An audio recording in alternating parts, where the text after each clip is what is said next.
नमो नारायण। राधे राधे। श्रीमद् भगवद गीता के 8वें अध्याय के 22वें श्लोक के अंतर्गत भगवान अर्जुन से कहते हैं, अर्जुन पुरुषः स पर पार्थ भक्त्या लभ्यस्त्वनन्यया यस्यान्तस्थानि भूतानि येन सर्वमिदं ततम्। हे प्रथानंदन अर्जुन, संपूर्ण प्राणी जिसके अंतर्गत हैं और जिससे संपूर्ण संसार व्याप्त है, वह परम पुरुष परमात्मा तो अनन्य भक्ति से प्राप्त होने योग्य हैं। उन्हें अनन्य भक्ति से प्राप्त किया जा सकता है। यस्यांतस्थानि भूतानि येन सर्वमिदं ततम्। कहते हैं भगवान ने निषेध रूप से कहा कि सात्विक, राजस और तामस भाव मेरे से ही होते हैं, पर मैं उनमें और वे मेरे में नहीं हैं। यहाँ भगवान विधि रूप से कहते हैं कि परमात्मा के अंतर्गत संपूर्ण प्राणी हैं और परमात्मा संपूर्ण संसार से परिपूर्ण हैं। इसी को भगवान ने विधि और निषेध दोनों रूपों से कहा है। इसका अर्थ यह हुआ कि मेरे सिवाय किसी की भी स्वतंत्र सत्ता नहीं है, सब मेरे से ही उत्पन्न होते हैं और मेरे में स्थित रहते हैं और मेरे में ही लीन हो जाते हैं, अतः सब कुछ मैं ही हुआ। वे परमात्मा सर्वोपरि होने पर भी सब में व्याप्त हैं, अर्थात वे परमात्मा सब जगह हैं, सब समय में हैं, संपूर्ण वस्तुओं में हैं, संपूर्ण क्रियाओं में हैं और संपूर्ण प्राणियों में हैं। जैसे सोने से बने हुए गहनों में पहले भी सोना ही था, गहना बनने पर भी सोना ही रहा और गहना के नष्ट होने पर सोना ही रहेगा। परंतु सोने से बने गहनों के नाम, रूप, आकृति, उपयोग, तौल, मूल्य आदि पर दृष्टि रखने से सोने की तरफ दृष्टि नहीं जाती। ऐसे ही संसार के पहले भी परमात्मा थे, संसार रूप से भी परमात्मा ही हैं और संसार के अंत होने पर भी परमात्मा ही रहेंगे। परंतु संसार को पांच भौतिक, ऊंच नीच, बड़ा छोटा, अनुकूल प्रतिकूल आदि मान लेने से परमात्मा की तरफ दृष्टि नहीं जाती। पुरुष स परः पार्थ भक्त्या लभ्यस्त्वनन्यया, जिसको अव्यक्त, अक्षर, परम गति आदि नामों से कहा गया है, उसी को यहाँ पुरुष सह परः कहा गया है। ऐसा वह परम पुरुष परमात्मा अनन्य भक्ति से प्राप्त होता है। परमात्मा के सिवाय प्रकृति का यावन मात्र कार्य अन्य कहा गया है। जो उस अन्य की स्वतंत्र सत्ता मानकर उसको आदर देता है, महत्व देता है, उसकी अनन्य भक्ति नहीं है। इससे परमात्मा की प्राप्ति में देरी लगती है। अगर परमात्मा के सिवाय किसी की भी सत्ता और महत्ता न दे, तब भगवान के नाते भगवान की प्रसन्नता के लिए प्रतिक्रिया करे, तो यह उसकी अनन्य भक्ति है। इसी अनन्य भक्ति से वह परम पुरुष परमात्मा को प्राप्त हो जाता है। परमात्मा के सिवाय किसी की भी सत्ता और महत्ता न माने, यह बात भी प्रकृति और प्रकृति के कार्य संसार को सत्ता देकर ही कही जाती है। कारण यह है कि मनुष्य के हृदय में एक परमात्मा और एक संसार है। यह बात जची हुई है। वास्तव में तो सब देश, काल, वस्तु, व्यक्ति, घटना आदि रूप में एक परमात्मा तत्व ही है। जैसे बर्फ, ओला, बादल, बूंद, कोहरा, ओस, नदी, तालाब, समुद्र आदि के रूप में एक जल ही है, ऐसे ही स्थूल सूक्ष्म करण रूप में जो संसार दिखता है, वह सब केवल परमात्मा तत्व मात्र ही है। भक्त की मान्यता में एक परमात्मा के सिवा अन्य कुछ नहीं रहता, इसलिए उसकी खाना पीना, उठना बैठना, सोना जागना सभी क्रियाएं केवल उस परमात्मा की पूजा के रूप में ही होती हैं। आप अंत काल में कैसे जानने में आते हैं? यह अर्जुन का प्रश्न बड़ा ही भावपूर्ण मालूम देता है। कारण कि भगवान को सामने देखते हुए अर्जुन में भगवान की विलक्षणता को जानने की उत्कंठा पैदा हो गई।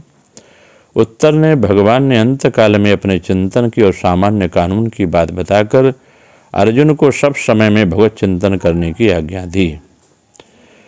उसके बाद सगुण निराकार, निर्गुण निराकार, सगुण साकार की प्राप्ति के लिए क्रमशः तीन श्लोक कहे। उनमें भी सगुण निराकार, सगुण निर्गुण निराकार की प्राप्ति में प्राणों को रोकने की बात साथ में होने से कठिनता बताई और सगुण साकार की उपासना में भगवान का आश्रय लेकर उनका चिंतन करने की बात होने से सगुण साकार की प्राप्ति में बहुत सुगमता बताई। भगवान ने इसके 16वें श्लोक के बाद सगुण साकार स्वरूप की विशेष महिमा बताते भगवान ने 6 श्लोक कहे। उनमें भी पहले के 3 श्लोकों में ब्रह्मा जी की, उसके बाद ब्रह्मलोक की विधि बताई। आगे के 3 श्लोक ब्रह्मा जी और ब्रह्म लोक से अनेक और अपनेक लोक की विलक्षणता बताई। तात्पर्य इसका यह हुआ कि ब्रह्मा जी के सूक्ष्म शरीर से भी मेरा स्वरूप विलक्षण है। उपासनाओं की जितनी गतियाँ हैं वे सब मेरे स्वरूप के अंतर्गत आ जाती हैं। ऐसा वह मेरा सर्वोपरि स्वरूप केवल मेरे पारायण होने से अनन्य भक्ति से प्राप्त होता है। मेरा स्वरूप प्राप्त होने पर फिर साधक की न तो अन्य स्वरूप में कोई तरह वृत्ति जाती है और न उनकी आवश्यकता ही रहती है। उनकी वृत्ति केवल मेरे स्वरूप की तरफ ही रहती है। इस प्रकार ब्रह्मा जी के लोक से मेरा लोक विलक्षण है, ब्रह्मा जी के स्वरूप से मेरा स्वरूप विलक्षण है और ब्रह्मलोक की गति से मेरे लोक की गति विलक्षण है। तात्पर्य यह है कि समस्त प्राणियों का अंतिम ध्येय मैं ही हूँ और सब मेरे ही अंतर्गत आते हैं। भक्ति को अनन्य कहने का अर्थ यह है कि भक्ति के साथ थोड़ा भी जड़ता का अंश, अहम का संस्कार, अपने मत का संस्कार न रहे, किसी भी तरह किंचन मात्र भी खिंचाव न रहे, सब कुछ भगवान ही है, ऐसा अनुभव करना अनन्य भक्ति है। सुख की वासना तो एक ही है, पर सुख सामग्री तारतम्यता अनेकों लोकों में है।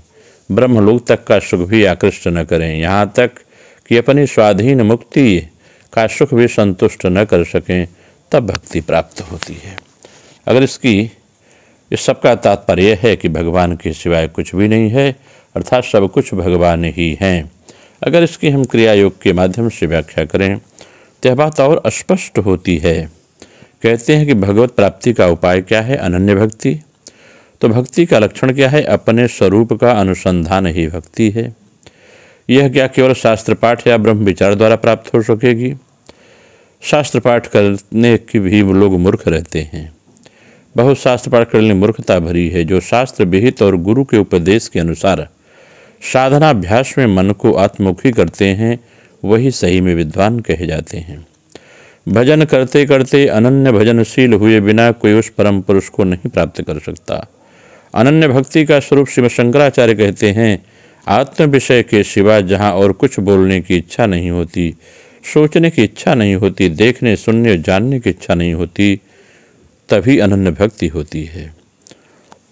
क्रिया करके जब मन में खूब नशा आ जाता है, तब फिर मन किसी दूसरे विषयों में नहीं जाना चाहता, तभी अनन्य भाव होता है। इसलिए मनोयोग पूर्वक क्रिया करनी चाहिए। मनोयोग पूर्वक क्रिया करने से क्रिया की परावस्था शीघ्र प्राप्त होती है। अन्य मनस्क होकर क्रिया करने पर क्रिया का फल प्राप्त नहीं होता। मन लगाकर क्रिया करने पर ओंकार ध्वनि सुनने में आती है, तब मन सहज ही स्थिर होता है। सदा ही क्रिया करने पर ब्रह्मरंध्र से सुधामृत का वर्षण होता है, तब मन में फिर चांचल्य नहीं रहता, कोई इच्छा नहीं रहती। जो लोग भली भांति क्रिया करते हैं, अपने भीतर सूर्य के समान प्रभा विशिष्ट एवं स्वर्ण अंड देख सकते हैं, उससे पुरुषोत्तम की अभिव्यक्ति होती है। हिरण्यवर्ण कूटस्थ के भीतर एक कृष्णवर्ण गोलक देखा जाता है, वही कर्णवारी है। उसके भीतर नक्षत्र स्वरूप बीज हैं।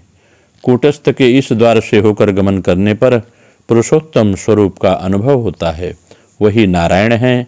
नराकृति हैं और नराकृति नहीं भी हैं तो वह इस प्रकार एक पुरुष हैं। कूटस्थ मन कृष्णवर्ण कारण शरीर के भीतर उनकी स्थिति है, इसीलिए उनको नारायण कहते हैं। इस नारायण से ही समस्त विश्व समुद्भूत हुआ है। अनन्य चित्त से क्रिया करने पर क्रियावान पुरुष कूटस्थ के भीतर पुरुषोत्तम नारायण को अनुभव कर सकते हैं। तत्पश्चात क्रिया की परावस्था में बुद्धि निरुद्ध होने पर दृष्टा और दृश्य का बोध लुप्त हो जाता है, दिक् काल का ज्ञान निवृत्त हो जाता है, भेद बुद्धि तिरोहित हो जाती है और अपूर्व समरस पूर्ण शिव भाव के द्वारा सब पूर्ण बोध होता है। इस प्रकार ज्ञान की पराकाष्ठा प्राप्त होती है। नमो नारायण। राधे राधे। आप सबका मंगल हो।